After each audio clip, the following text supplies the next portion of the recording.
Hi, I'm the second part of the double act, and I didn't make any DNA, as you can see by those outrageous trunks. My parents just let me loose in a rock pool, and the rest of my career has been partly following Navy and fishery protection, but then as an environmental consultant doing a lot of environmental impact assessment, and also then spending 14 years in university doing lecturing in maritime and ecology, particularly for littoral areas. For the last 4 years I've been the executive secretary of this Oslo and Paris convention, and who knows what's going to happen after this ministerial meeting. I think this is on phase, so I'll just click through those, or indeed go to the next slide, which is more sensible. As Colin explained, it's a vast area. It's 13.5 million square kilometres, the OSPAR maritime area, and what I want to talk about a little bit is the ecosystem approach, because I don't think it can be achieved in an area that big. And what we've had to do is to split the OSPAR area really into 5 regions, and those 5 regions are quite distinct, and they're reflected in the quality status report. And groups of states are variously strong in those different regions.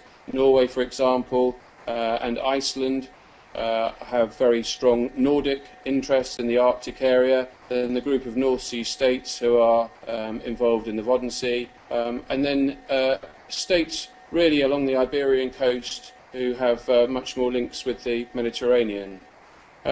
So we work in practice by quite strict rules of procedure, but ultimately, although we've got this scientific base that Colin talked about, OSPAR is all about collective working and working by consensus. And that can be really slow. It's a disadvantage, it's a cost, but ultimately I think it achieves good results.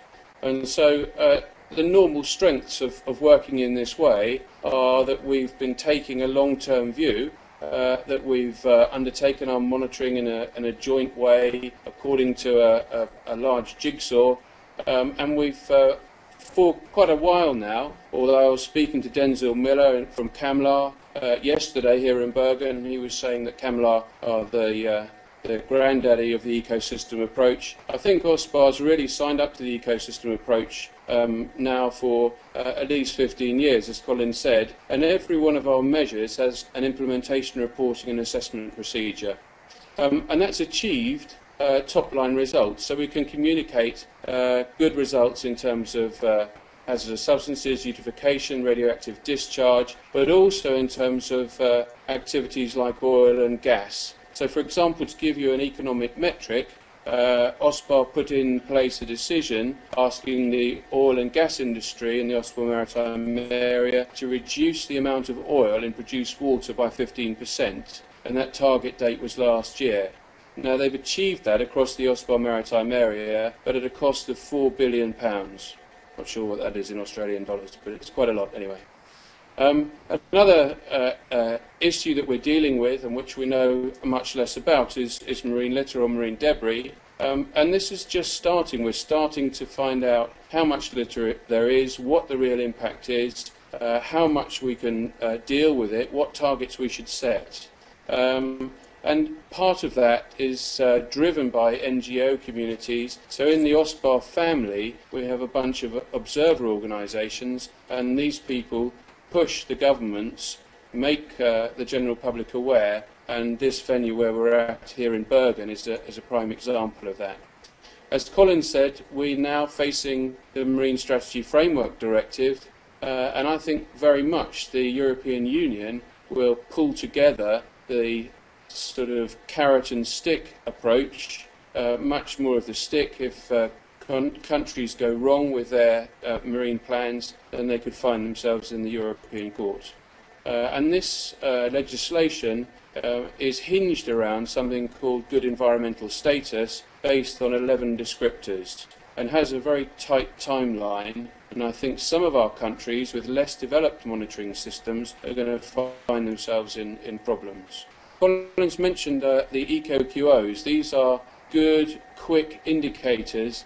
An example there, little chap in the middle, is a guillemot, and the percentage of dead oiled guillemots gives a very good indication of how much surface oil there is how much oil sheen. And that links very well to another agreement that I have responsibility for, something called the Bonn Agreement. And the Bonn Agreement is involved with oil pollution. This is something called the Full City, and she grounded here in Norway last year.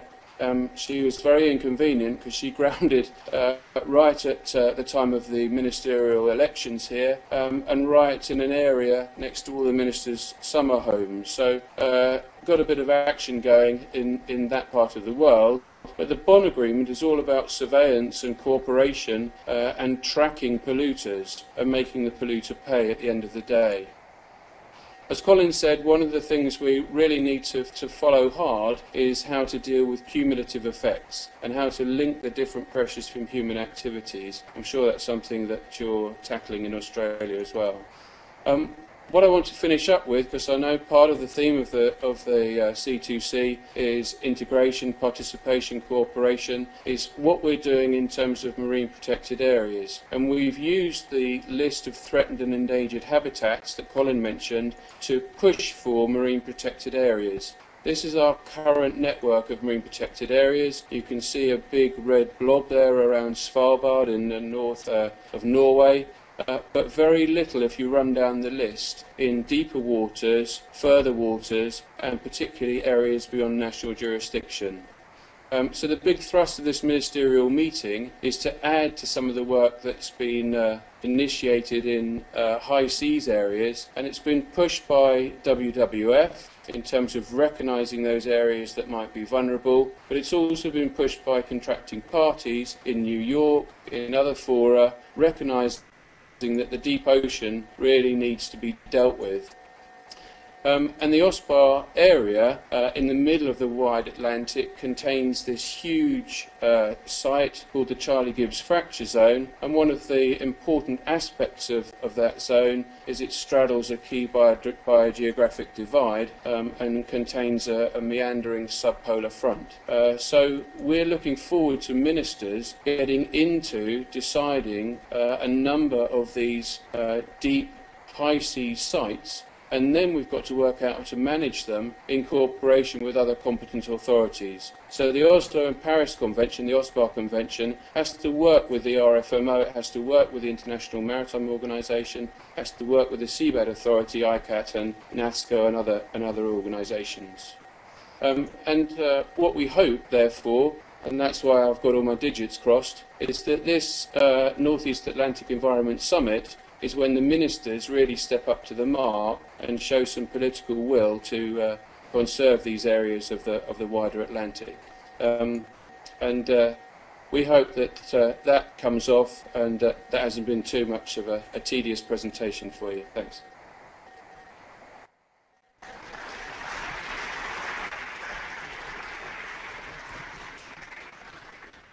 Thanks, David. Yes, we are also struggling here to establish our national representative system of marine protected areas. So that's quite inspiring to see that you look into deep sea. We have time for a couple of questions as well. We have one up front here, Mark. Mark Rodriguez, Parks Victoria. Very interested in hearing about the progress towards your marine protected areas. I wonder if you could just firstly give us a bit more background in what you actually mean. Is this are these no-take areas? Are they managed for particular users? And secondly, what has been done by the OSPAR group to engage with both governments, the clearly interested industry groups of fishing and energy, and obviously the communities in the various countries that participate in the OSPAR program? Thanks, Mark. Yeah, we realise it's a challenge. We need to establish these areas, but to establish them with a management regime as well. One of the problems is deciding legally what OSPAR's competence is. And OSPAR has competence for a number of human activities, but not the key ones, bottom trawling or other types of fishing practices that might cause problems on particularly seamount areas or on the ridge. And so all of the management, therefore, is directed towards awareness raising and possibly preemptive strikes to activities that might cause problems in the future. And that's meant really a groundbreaking cooperative arrangement with the other competent authority. So we're speaking to the International Seabed Authority on the grounds that in future deep seabed mining might be a problem in the Northeast Atlantic. If we're talking about cobalt crusts and polymetallic sulfides, then those are the sort of things that can take away large stretches of any of the biodiversity that's there. In terms of engaging with stakeholders, I'm not sure that OSPAR is extremely good at that. We have our community of observer organisations, and they're tending to work towards regulation, working towards those things that they're interested in. It's not just green NGOs, it's organisations like the Oil and Gas Producers, or the World Nuclear Association, or the Crop Protection Association. So they're industry groups as well. But actually getting that information out is why we think that the quality status report is so important, and why the electronic version of the QSR is likely to be innovative, because people need to know about this in a way that's digestible and in a way that relates to what they're doing.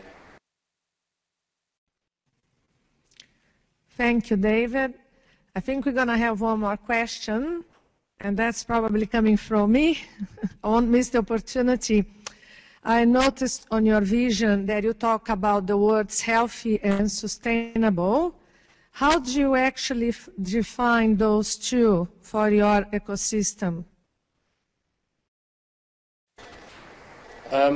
Well, I think it's easy to have a strapline in a vision. As Colin explained, it's a lot more difficult to get into the nitty-gritty.